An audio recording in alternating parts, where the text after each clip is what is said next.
Okay, well, hello everybody, and good afternoon and good morning to our friends on the West Coast, and welcome to the next of our charging infrastructure webinar series here with the Electrification Coalition. We're really glad that you all could join us today. We've got a great panel of folks ready to dig into the draft EV charging standards that were recently published by US DOT. And are excited to share their perspectives with you and to dig into them a little bit, and also about the best way for you to participate in this process and share your perspectives with the federal government about how the charging infrastructure contained in the bipartisan infrastructure law should be rolled out. So welcome, my name is Chris Bast. I am the Director of Federal Infrastructure Investments at the Electrification Coalition, and I am joined by some of my colleagues from the EC and a distinguished panel of guests. But before we get to them, I wanted to first cover just a little bit of what it is that we're talking about today. This was supposed to be the section from some folks from the Joint Office of Energy and Transportation who are going to join us. However, they got a little bit of feedback at the last minute here that because there is an open comment period, it probably would be best that they not join us for this. So unfortunately, I will do, they can't join us, and I will do the best I can to pinch hit a little bit for them. So we'll just go ahead and jump on in and see how we do. So first off, this is whoops, I am going too quickly on my slides. So to talk a little bit about what is the notice of proposed rulemaking that the draft standards sort of represent and what they are. And so this was to bring everybody sort of up to the same page. Part of the bipartisan infrastructure law required the federal government to issue what we were originally calling 180-day guidance, which was within 180 days, they needed to publish draft standards to that would guide the installation of the charging infrastructure funded by the bipartisan infrastructure law as part of the Nevi program, the National Electric Vehicle Infrastructure Program. And so those standards, those draft standards were published several weeks ago. They are draft standards, which means that the federal government is taking feedback and public comment on the details contained within those draft standards. The standards contain everything from how a station should be installed, designed, operated, payment methods, pricing transparency, procurement, all of the technical details that go into installing, operating, and maintaining charging stations that are funded with federal funding. It also, as I said, triggered a 60-day comment period. We'll go into a little bit more detail at the end of this conversation about the best way to have your voice heard during that comment period. And the deadline for public comment is August 22nd. So if you're interested in providing feedback, get your comments in. And as I said, we'll talk a little bit more about the best way to do that going forward. So let's go on here to the next piece here. Key upcoming dates just to be aware of during this process. Of course, August 1 is the current deadline for when states should have their plans, their Nevi plans submitted to the federal government. August 22nd, as I mentioned, is the comment deadline for the draft standards. And then no later than September 30th, the federal government, Federal Highway Administration will tell states whether or not their plans are approved and start issuing those checks to get the charging infrastructure in the ground. So without further ado, we will go ahead and jump in to our respondent panel here to talk a little bit more about the standards, informed by what is their combined decades of expertise in both the private and the public sector. They're going to share their reaction to the draft standards, talk a little bit about what stands out to them and what may need the most attention.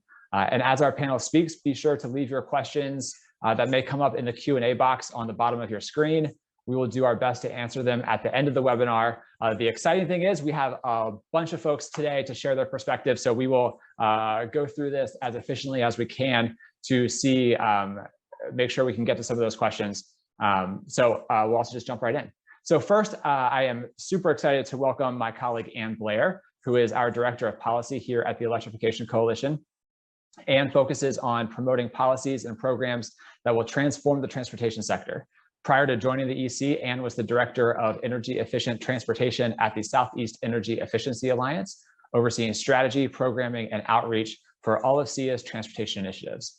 So Anne, over to you. Great, thanks so much, Chris, and good afternoon to everyone. So glad to be with you today. Thank you so much for joining.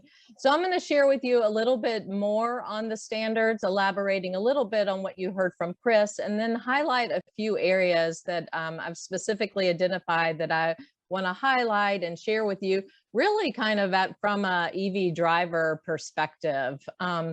So as Chris shared, the minimum standards address 6 key areas as required by the bipartisan infrastructure law. They are intended to be a baseline to ensure minimum levels of standards nationwide for user experience, while also providing flexibility for states to move beyond these minimum standards in areas that are of strategic value and importance to those communities. So just to go a little bit deeper into what Chris said, this includes installation and operation, which does, as he mentioned, include procurement, but also includes like how many stations at each site. It includes information on the connector type, what goes into the vehicle. Also includes power level. This also includes when and how the charger should be available. As these standards state, they should be available 24 hours, 7 days a week. So that will help improve and support the user experience. And the installation operation component also includes payment method issues and how that's accessible to consumers. The second piece is interoperability, making sure that the chargers conform and are able to talk to one another. It also includes traffic control, as well as data, what's required to be submitted to the federal government and otherwise, and then how communities can be supported by that data. The next piece is on network connectivity and what the requirements are for that. And then next is information availability. Everyone should be able to understand how to use the stations and make sure that they're consistent. There should be transparent communication on price. There's other requirements as well on uptime of the stations, how and account for the operation and maintenance of the stations, and also includes third-party sharing. And I know some of our colleagues on the panel will share a little bit more about that. So as we think about this list of the standards and what they really mean for our communities, our goal is to see that these standards provide a clear path for implementers, so charging companies, for example, and utilities, and provide consumers with the reliable expectations for travel in an electric vehicle across their state, in their city, and throughout the United States. We also want to make sure that they support a national workforce of skilled and trained workers in EVSE and maintenance that's credible, dependable, and adaptable to what is really a rapidly evolving industry and rapidly changing technology. So a few of the other areas that I want to specifically highlight that I know as an EV driver are really important to for myself, and that's ensuring that these stations really are strategically placed, so that they are aligned with traffic demand data and what we recognize will be the traffic flows, that the communities where these chargers are placed are engaged, and how potentially more traffic in that area will affect the existing community. Making sure that where these are placed, that there is enough space, not only physical space, but also the opportunity for future proofing in regards to electricity and power. And then making sure that they're easy to find, there's adequate signage and support, so that when I leave here on a trip this afternoon, that I'll be able to see a sign on the side of the road and easily be able to go to that station and find it quickly and easily. The second other thing I really wanted to highlight is the issue around cost. Cost is going to be really important to consumers, making sure that the costs are aligned with really the purpose of this Nevi funding to support corridor charging, and that the charging does support travel. And it may look different and be priced differently from, for example, residential charging, but also recognizing there will be instances where this charging will help support some individuals that may not be able to have residential charging. And then the other issue that I highlighted that I want to share a little bit more is, on the payment and the use of the station itself. We want to make sure that it's, a smooth and pain-free process for the consumer in terms of using the charger, making sure that the cord and the safety around that is adequate, and there are appropriate considerations for that and rules around how that is, as well as spacing and accounting not only for the individual driver, but potentially fleet use as well. And then, of course, the payment methods and accounting for a wide range of consumers, including those that are unbanked. And the last thing I wanted to mention again is on the operation and maintenance requirement. When you need a charger, you need a charger. And so the uptime requirements that have been proposed,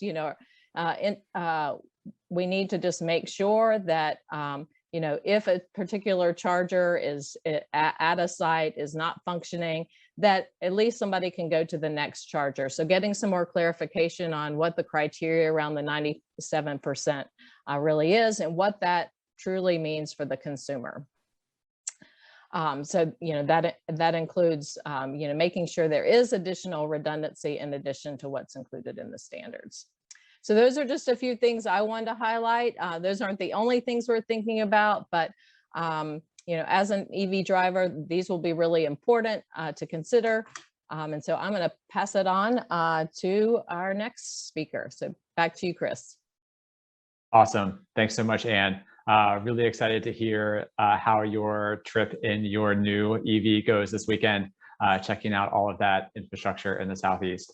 So I am happy now to turn to John Tusillo. John is Global Head of Corporate and Government Affairs for ADS Tech Energy, a global leader in battery buffered ultra-fast EV charging technology. John oversees all aspects of ADS Tech's energy, global marketing, communications, and industry relations, while building a presence for the company in government and public affairs relative to critical energy transitions and EV charging infrastructure. So John, over to you. Wow, that was a real mouthful there, Chris, but holy cow, I got to talk to folks about reducing that. Thanks. I'm happy to be here. And yes, this is kind of an ongoing, critical, important topic for me over the past few decades, which is the electrification of everything. It's the new electric world. It's distributed generation. It's distributed consumption, self-consumption of that energy. It's something I've been around a long time. When I think about the actual baseline of the standards that are open for public comment, it's a really great first start. They've taken into account many of those barriers, but also ways in which deployment of charging technology will be able to meet what the consumer expectations are. So for example, Stacy mentioned that station location, availability, and service was a really big deal to a driver. As a driver, I know that too. It's something that, as you see your percentiles of your charge dropping, suddenly the little sweat breaks out and you want to make sure there's a charger nearby. For the benefit of the audience who are facing these problems, and as folks like the network operators are pushing heavily to get these chargers out, there's constrictions that need to be taken into account. When you look at any particular geography, recently we've been doing some studies with some of the think tanks around the country as to the available power in the existing electrical infrastructure. The challenge in meeting the demand for the consumers as it's been forecasted is less about the electricity, it's more about the power going through it. And when you have that power available, the appropriate levels of power are few and far between. That's one of the reasons why, as people are looking at the increased demand, they're saying, hey, I live here in Manhattan, or I live here in LA. We've got electrical infrastructure everywhere. And they're right. But when you consider what the juice is, the power that's going through there, Lower Manhattan, as an example, on average is around 600 kW, 600 kilowatts of availability in most of the lines. They certainly do have much higher elsewhere, but as you're going around the city blocks, that's largely what you're looking at. If you look at the rural areas of the country, are faced with as low as 50 kilowatts of available power coming through their power lines, which has fueled their home and their business just fine. When you go to add a charger in places of low power, that's essentially why the utilities have to do the big build outs. That's essentially why they have to add more transformers, more switchgear, more cabling. So it's a host of utility improvements that are necessary to carry that higher power to your location of preferred charge. Remembering what the basic rule is about where is the location and what are some of the guidelines for it. The challenge utilities face, and they're doing it well, is how am I going to make sure that the locations that fit within the federal guidelines are possible for bringing the level of power that's needed. As they're doing that, there's another way. There is a number of technologies that have been evolving around energy storage, around energy self-generation, and I'm speaking of right at the charger, so that you can drop a charger pretty much anywhere you would like. So if you're as low as that 50 kilowatt availability, you got the 100 kilowatt availability, or if you're really super lucky and you got the 300 kilowatt availability, you can drop a charger. The lower power level places around the country are significantly more, a lot more. Having the charging standards described within a half-mile location of a highway, I can understand why. That's where the power is. Yet, when you look at where a majority of the folks live and run their small businesses, that's not always going to be the case. Now we're getting into battery storage, battery buffer, call it what you will. But if a charger can store its own battery with power at the availability that they have, and then be able to transfer that to the vehicle when the vehicle pulls up, the reliance on having the adequate power in the area drops. Then the next question that folks would tend to ask is, well, if I've just discharged the charger, say a Porsche Taycan is a 270 kilowatt vehicle. Look at the Ford Lightning, right? The Ford Lightning's 150 kilowatt. As I said earlier, some areas of cities and communities, you're lucky if you get up to 600 kW. So what would happen if you dropped a charger where you wanted to have 4 dispensers with a Porsche Taycan on each one? There's not enough power for it. But if the charger's stored power and can manage that power distribution, you can bring up your 4 Porsche Taycans. And I'm only using that as the high-end example. However, if the charger's discharged, you're creating the need for a wait time in between. Back to Ann's comment, is that I need it available when I need it. She's right. There's an expectation that generationally we've established that, oh, if I'm running a little bit low, I'll just swing off over here and I'll get a quick top off on my tank. Well, that expectation's transferring quickly to this, to the EV, e-mobility of all kinds. So that's what the expectation level is. So the technologies have to be able to replenish themselves simultaneously to the vehicle charging, so that you don't discharge the charger. Your charger is charging while the vehicles are charging. So when the vehicles pull away, the first person behind them has that 100% of availability. My point is simply this, is that by having the ability to be able to drop chargers based on existing kilowatt availability, you're going to have more locations of potential charging at a ultra fast rate. You're going to be able to deploy them far faster because you're not waiting for the utility build outs. And utilities, by the way, are looking into these types of technologies as a bridge. because it's going to take time and a lot of money to build out that infrastructure. So to close, what's some of the key points that I think yet need to be addressed? It's going to be, if we follow the course of what the current expectations are, we're going to get there. You just look at the PNL stuff that came out yesterday, the new PNL study. They're talking about the availability of power in the grid, and they're right, but not yet. So how do we get there? That's when you're using energy storage technologies or self-generation and storage. Think about it like some very high capacity photovoltaics on top of the canopy that then feeds the charger. If you're not having that kind of flexibility in your system, it's going to be a while before the consumer gets to that point of comfort of, oh, it's just like when I was riding around in my ICE. So that's one of the core things I think about as I've read and reread and looked back upon the materials coming out of the government. Overall, it's a great first step, but I think there's ways that we can be better. That's pretty much, you asked me for what's my first blush thoughts about it. That's it. Awesome. Thank you. Thank you so much, John. Really, really appreciate your perspectives on this. And now I am very pleased to turn to our next panelist, Dr. Shelley Francis. She is the co-founder of EV Hybrid Noir.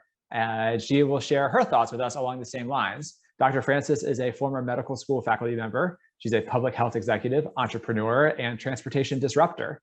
Dr. Francis is the co-founder and managing partner of EV Noir. EV Noir's work focuses on two pillars: e-mobility best practices and equity best practices. The EV Noir team specializes in providing business solutions to enhance electrification strategies for utilities, nonprofits, municipalities, government agencies, public health organizations, and regional and national organizations to expand this market share. So, Dr. Francis, off to you. Good afternoon and good morning to our West Coast friends. It's so wonderful to be here with everyone today. And Chris, thank you for that wonderful introduction. So, of course, today we're here to talk about our reactions to the Nevi plans. And I have the pleasure of sharing my perspectives about the program along with my colleagues that you're hearing from today. So today, July 21st, we are at a pivotal moment in the history of transportation and infrastructure deployment in the United States. And so my perspective is going to be more philosophical in sense or in nature. So for those who are new to the space, for the first time ever, we're poised to make a significant once-in-a-lifetime transformational investment in accelerating clean transportation, while also recognizing that all communities have not had equal access or equally enjoyed transportation advancement. And again, for those who are more seasoned versus those who are just, getting their feet wet in this space, we can't talk about electrifying transportation as well as thinking about diversity, equity, and inclusion without acknowledging our past and the role that our government, as well as public policy, has played in terms of perpetuating destructive policies, particularly as it pertains to transportation and mobility. From Plessy versus Ferguson to laws establishing or maintaining segregated transportation, to zoning laws, to the introduction of the Federal Highway Act, which established our highway system, which spelled progress, economic mobility for some communities, but was a nightmare for others whose communities were destroyed in the name of modernization and progress. So what's different this time? Well, what's different now? Well, I'll tell you, what's different now is the intentionality that went into developing this program to help address one of the fundamental barriers to EV adoption for many consumers. Those barriers include range anxiety and lack of charging infrastructure. With a membership group that has thousands of diverse EV owners from across the country, one of the things that we hear all too often from new members or their friends and families, as well as the person that you meet at the grocery store while you're charging your car, they say things like, okay, so, I would buy an electric car or electric vehicle, but there's just no infrastructure in my community. Or they might say, well, and I know you guys can relate and have heard this before, well, what happens if I decide to do that once in a lifetime trip from North Carolina to Washington State and then back to Maine? And, will I make it? Am I going to run out of charge?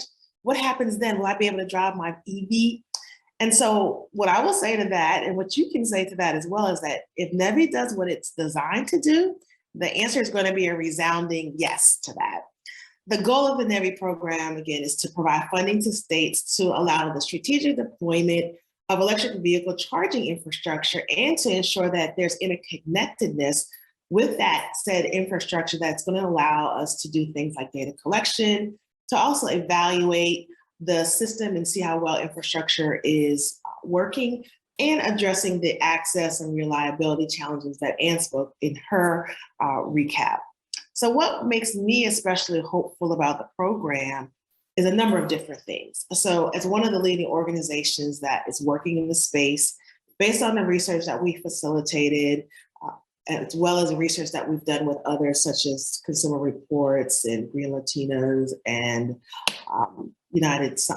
UCS, we've seen that, again, one of the leading barriers to adoption is not knowing about or not knowing enough about electric vehicles, clean transportation options, as well as not having a safe space to charge, so limited access to charging infrastructure, and range anxiety.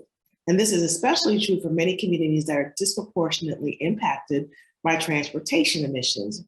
African American communities, Hispanic, tribal, indigenous, as well as rural communities are impacted in this way.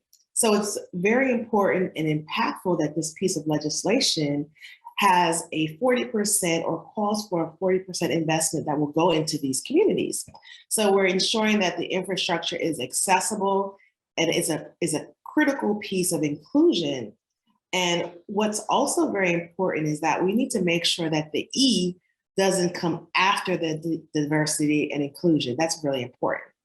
So we don't want to continue to threaten the public health, but while we are patting ourselves on our back for getting this policy done and get this policy placed, getting State Department of Transportation engaged and talking with diverse key stakeholders, our work isn't done. We still need to do a lot of different things. And so some of the things that I will challenge us to continue to facilitate and think how we can implement this is fourfold. So I'll name 4 things that we need to continue to facilitate or continue to work on. So one, we have to continue to normalize EV adoption.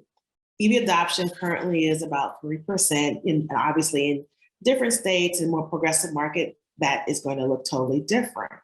So with the national rising gas prices that we've seen, it has certainly sparked some renewed interest in EV adoption.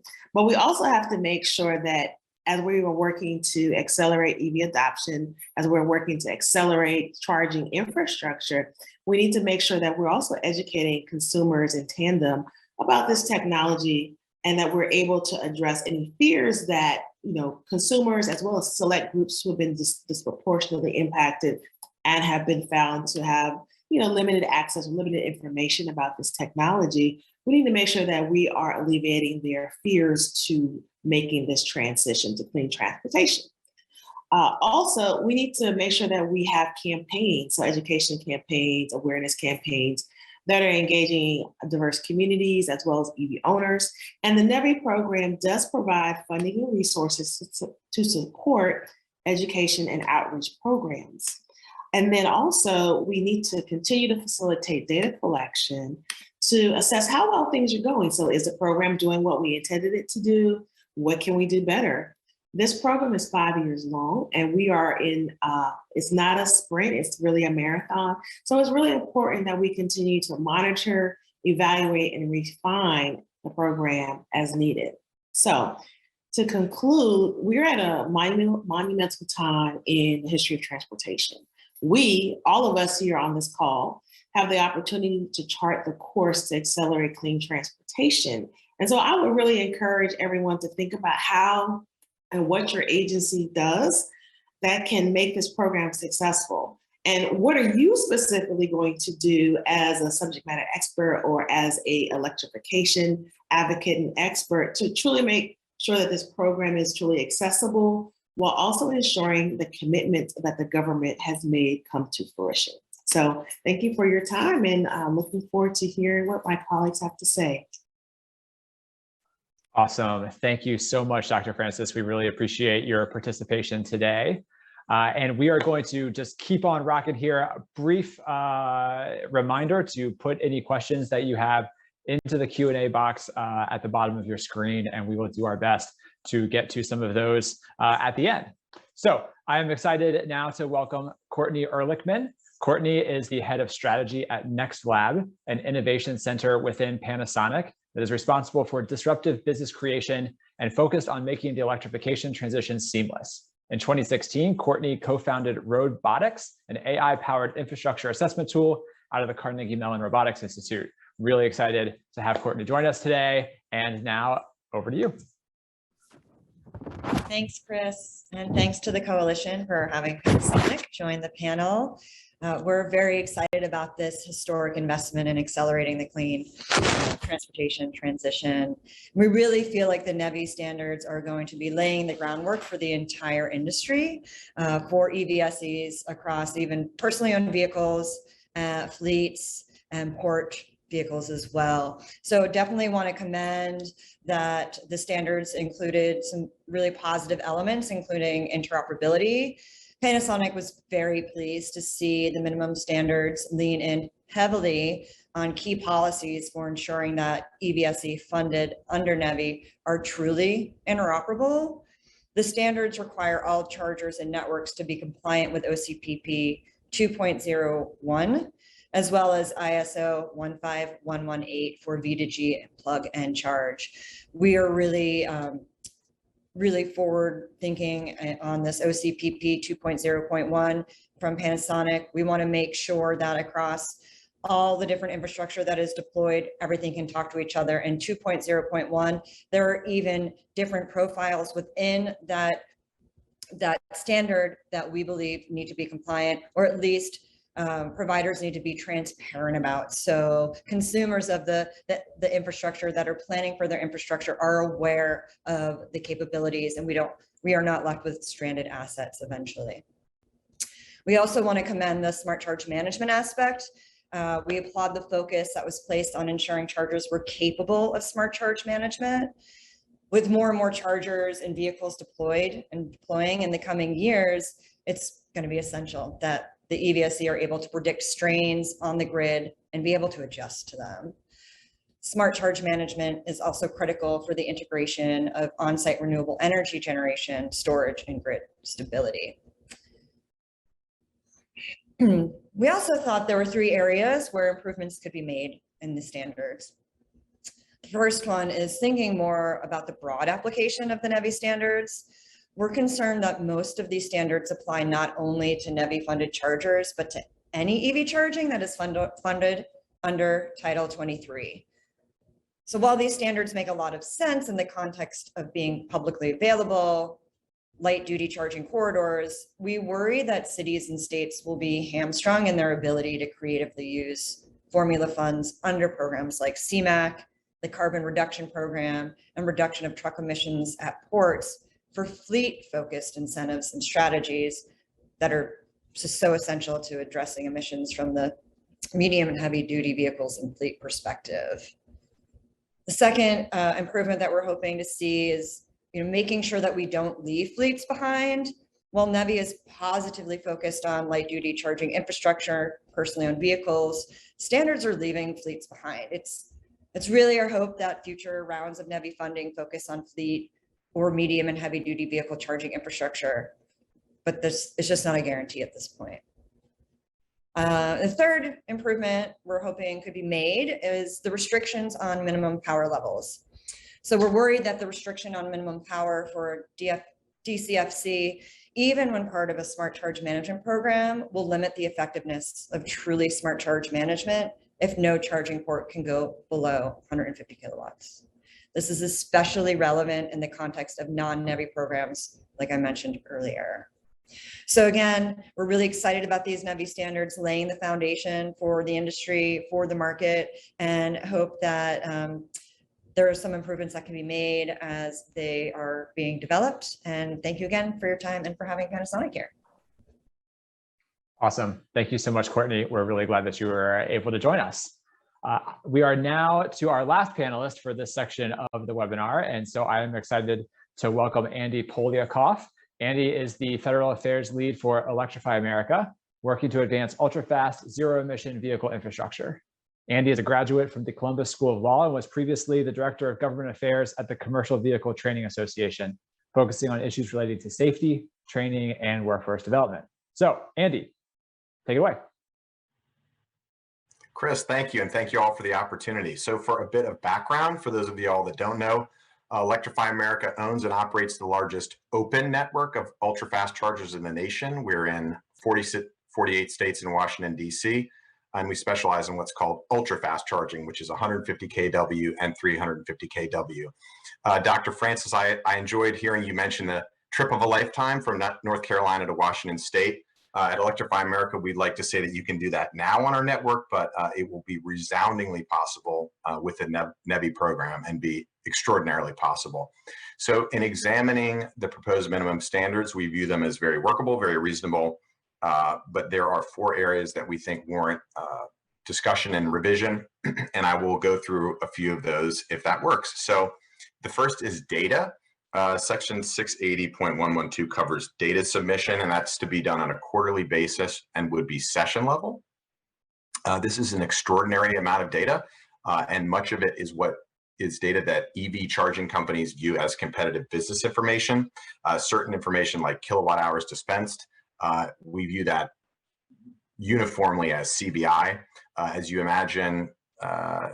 may imagine, which stations are performing well and which are not is critical business information in the realm of competition.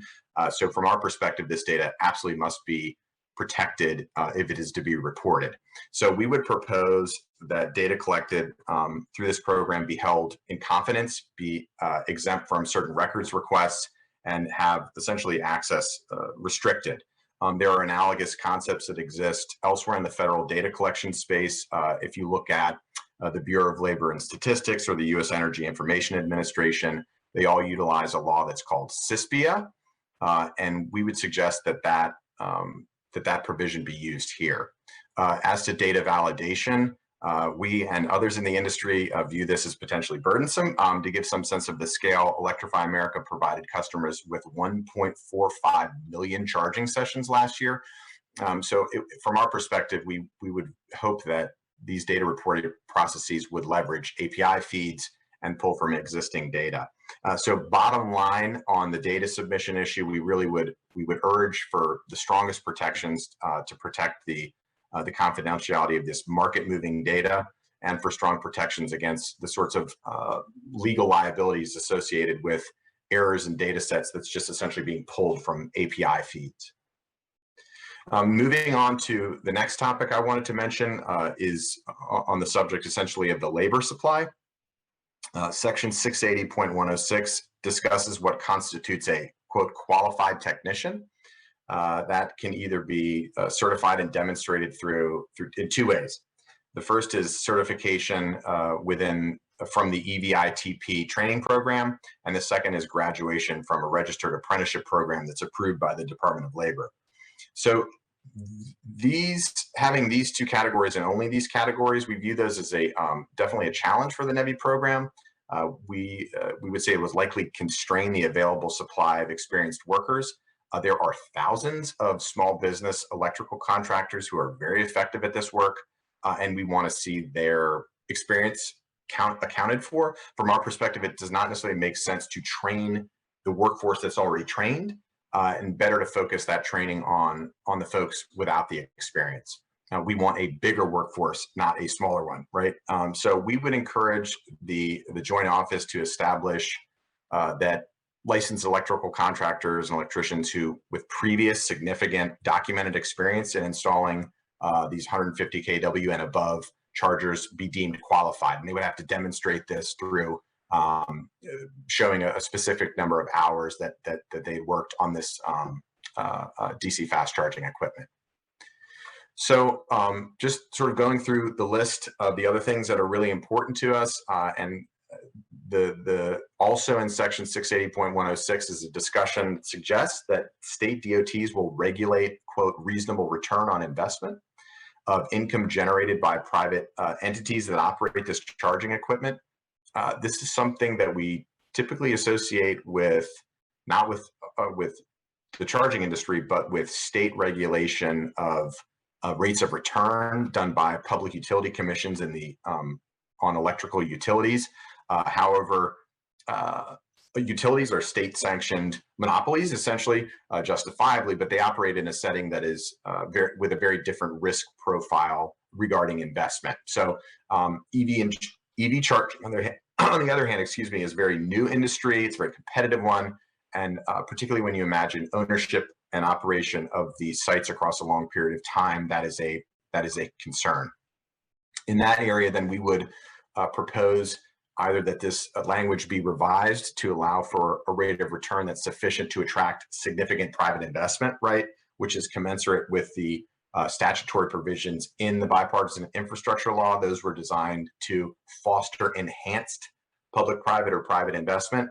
The other, we would say, would be an option would be to, if the state DOTs must engage in this activity, we would suggest that this reasonable rate of return be triggered by or analyzed on a corridor or network basis, as it is often the case in this space that one financially successful station often props up a number of underutilizing and underperforming stations. So, and we believe that both of these options will also alleviate the burden from state DOTs, who we're not entirely sure want this as an activity that they'll engage in. So lastly, I hope I'm not running out of time, but I will say that we wanted to talk about uptime. That's in section 680.116. And this requires that each charging port have an annual average uptime of greater than 97%. Port uptime is far less informative than station uptime. To maintain customer satisfaction, Electrify America, as an example, we build redundancy into our stations, including a high volume of chargers, so that if one is not working, there's still a multiplicity of chargers that are available. This is really no different than a gas station. We've all been to a gas station and seen a red hood and you go to the next station. So port level metrics really discount the benefits of redundancy as an EV charging station reliability strategy, something that we know from our own experience really increases customer satisfaction and drives EV adoption.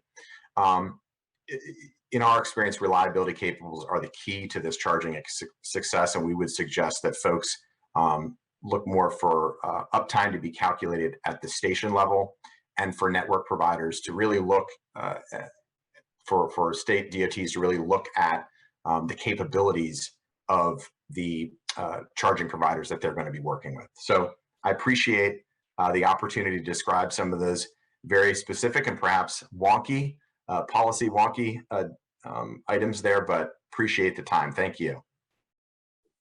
Thank you, Andy. We are here for the wonkiness, so I appreciate that, and I'm glad that you brought it to us today. Some excellent points. And so now that we've heard from our respondent panel and been able to dig into some of the wonkiness, we wanted to provide an opportunity to share with you the best ways that you can share your own thoughts and perspectives with the federal government as part of the public comment period. So I am pleased to that end to now welcome Aaron Viles, the EC's Director of Campaigns, to share high-level pathways of involvement. With over 20 years of experience in advocacy focused on helping to accelerate community efforts to increase adoption of EVs, Aaron is an expert in making friends and influencing people. And just recently, Aaron led the EC's successful efforts to convince the U.S. Postal Service to shift gears and significantly expand their plans for electric mail trucks. So first off, congratulations to Aaron and to everybody who's going to be receiving mail from a much cleaner vehicle in the future. And welcome to the conversation. Over to you. Thanks so much, Chris, for vastly overstating my role in the USPS decision. Lots of great folks worked on that for sure.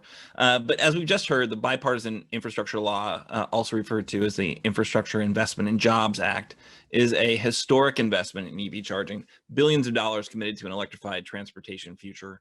In addition to the massive increase in jobs, this huge improvements in air quality and other environmental benefits, we're also taking an enormous step forward in replacing our reliance on oil as our transportation fuel with domestically produced electrons. So this is a big win. Let's make sure we move forward with informed deliberation, working to avoid the transportation infrastructure mistakes of the past that Dr. Francis mentioned, and building an equitable, effective charging network across our nation. And really, that is where you come in. The Joint Office cannot do this alone. They shouldn't do it alone. Local voices, community advocates, technical experts, industry leaders, and the occasional skunk at the garden party really should all have the opportunity and clear invitation to share their concerns and considerations as these dollars are deployed. But how to do this? Let's walk you through the comment review process. All right, so the 60-day notice kicks off the process for feedback. At that point, comments are welcome. As noted, the DOT, Federal Highway Administration, is asking for feedback on specific points for the draft standards. That said, you're able to comment on anything in or kind of missing in the standards. What this process does is build a more robust record of concerns and considerations. Ideally, the agency in its response to the comments, which ultimately are submitted, will truly consider the kind of meat of the comments, respond to them, further developing the record and strengthening the standard. This is an opportunity to have your voice heard so the standards reflect your community's best interest. One point to make would be to help share this rulemaking opportunity with others in our ongoing EV and other comment opportunities in our ongoing EV infrastructure development process. Get as many people as possible aware of this process so their voices can be engaged as well. Maybe not folks who can't make a 2 o'clock in the afternoon webinar, right? But getting community voices engaged across the spectrum, I think, is really, really important. All right, so how to do it? This is pretty straightforward. Go to the standards on the Federal Register. Go to federalregister.gov. Search for National Electric Vehicle Infrastructure Formula Program. Select Submit a Formal Comment and enter your comments. You can upload them there. Make sure your comments are submitted before that August 22nd deadline. And a note there, all of your insights will become part of the federal record, and as such will be able to be seen and shared with anyone paying attention to this rulemaking. So you probably want to think about that as you submit your comments. Maybe bring in an additional proofreader.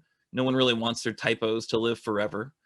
But beyond the typo considerations, let's make sure we focus our comments on kind of where you have specific expertise, where you have specific concerns. Keep in mind that real humans will be reading and hopefully reacting to what you are putting forward. Try to keep things as straightforward, as clear as possible, so people aren't confused by what you're offering. I know that we all kind of get into our universes and we've got a whole specific lingo that we like to use. It's also good to kind of use the most kind of plain language as possible to describe the consideration that you have. And don't forget to point out what you like about this standards. Human nature might lead us to communicate perceived deficiencies, but it's also important to underscore what elements we would like to be supported in the final rule. And this is not, though, the kind of only opportunity to offer your comments. Reminder that the bipartisan infrastructure law is worth $550 billion over 5 years. The EV investment, though historic, is $7.5 billion, so over 10% of the total. But the DOT and their state partners have a lot of additional projects and programs that they're going to be setting up. A lot of different ways they're getting money out the door. I think this makes the case very significantly for the need to prioritize engagement of additional communities. Our state partners at the DOT have never really done this before. they have done other things, and they might be inclined to kind of lean into their strengths and lean into what they know how to do. So it really is up to us, I think, to inform their processes, inform their plans, and get involved there. According to our friends at Atlas, I think 16 states have open comment periods currently for their state NEVI plan. Oddly, 14 of those list August 1st as the deadline for comment, which, as we've heard, is the deadline for those plans to make it to the joint office. So it doesn't really provide a lot of time for the states to consider and respond to any comments that are offered to their state plan. But thankfully, the NEVI program is more of a plan to have a plan, and it actually sets up the need to have engagement and lists specific communities that states should be partnering with or hearing from or ensuring some outreach to. So additionally, and though not part of NEVI, the bipartisan infrastructure law also creates the discretionary grant program for charging and fueling infrastructure. So that's going to allow for entities to apply for funds to deploy charging in areas in need of infrastructure. That is half as much as NEVI's $2.5 billion. It's a competitive grant program. And while we might not be certain about the public comment element of the program, everyone on this call could theoretically put together their own programs to seek grant funding for. So in summary, I hope everyone here has learned a bit more about the federal standard, the importance of commenting on the standard and the overall efforts to build out this historic investment in our electrified transportation future. Let's make sure we build a strong record, that we engage with federal and state decision makers who are juggling many projects and programs developed in the bipartisan infrastructure law.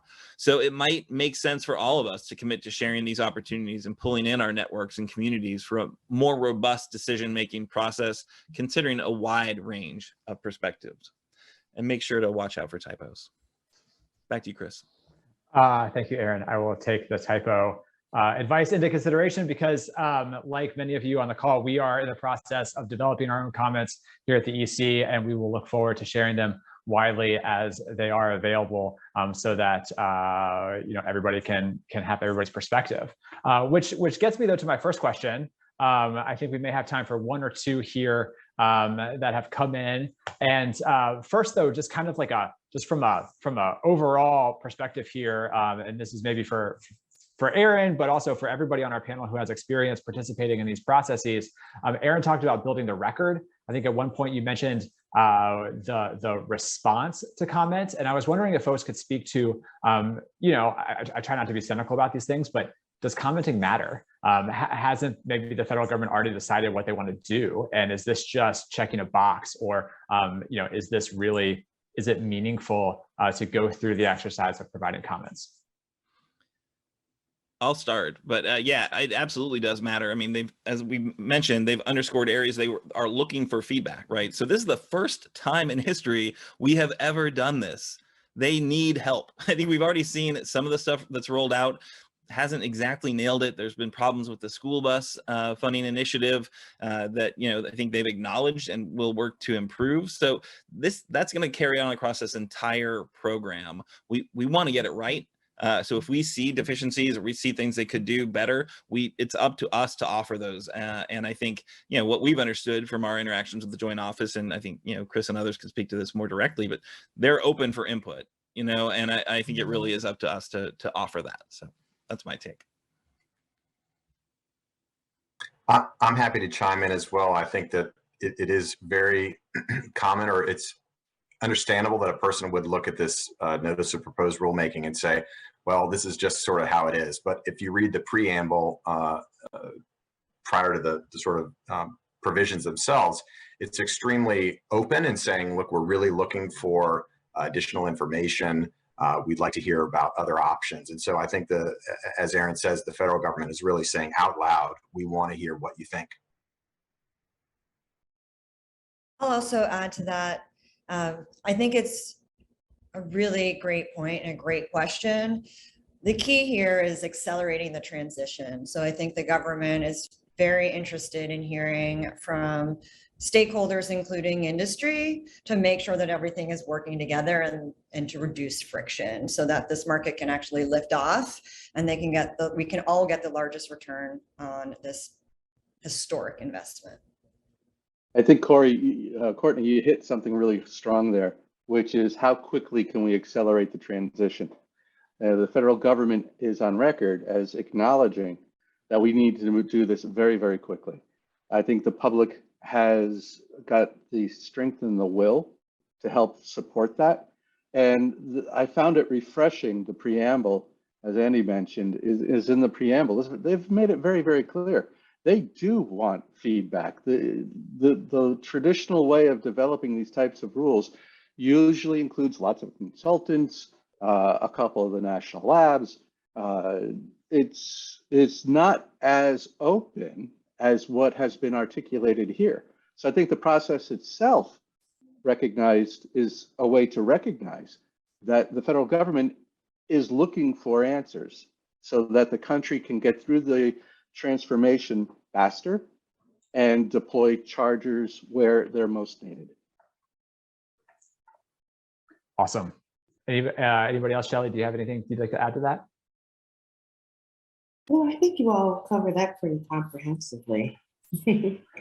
So the answer is don't be cynical, right? Is that... And check for typos. Glass half full. Glass half full. Yeah, I'll just add a little bit more on kind of the state Nevi plan process, and also, the value in that, as Aaron was mentioning, we haven't done this before. Our DOTs have not worked in this space before, and they are, hungry for information, about how to figure this process out as well. So I think there is a lot of opportunity, and would just encourage folks to continue to engage with them as well.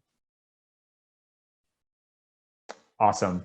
Well, thank you so much to everybody for all of these perspectives. And I think that is I'm glad that we had time for one question. Unfortunately, it is 2:59 and like 30 seconds. So we went right down here to the wire. And so I think that's a good one to end on, a positive note of not to be cynical and watch out for the typos and engage not only in this process, but also with your state processes going forward. So thank you everybody for joining us today. Thank you to the panelists. Thank you to the team who helped us put this on, and thanks to everybody watching us on this webinar. The webinar has been recorded. We will have it available afterwards. We'll work to do that soon. Keep your eyes out for the next installment of the Charging Infrastructure webinar series from the Electrification Coalition coming up in August, where we're going to dig into more about the complementary policy environment that can help these stations be deployed effectively, efficiently, and equitably. So keep an eye out for that. We'll look forward to sharing our expertise and experiences with you on that, and see you next month. Thanks so much, everyone. Thanks, Chris. Thanks very much. Bye, everybody. Thank you all for joining us. Take care.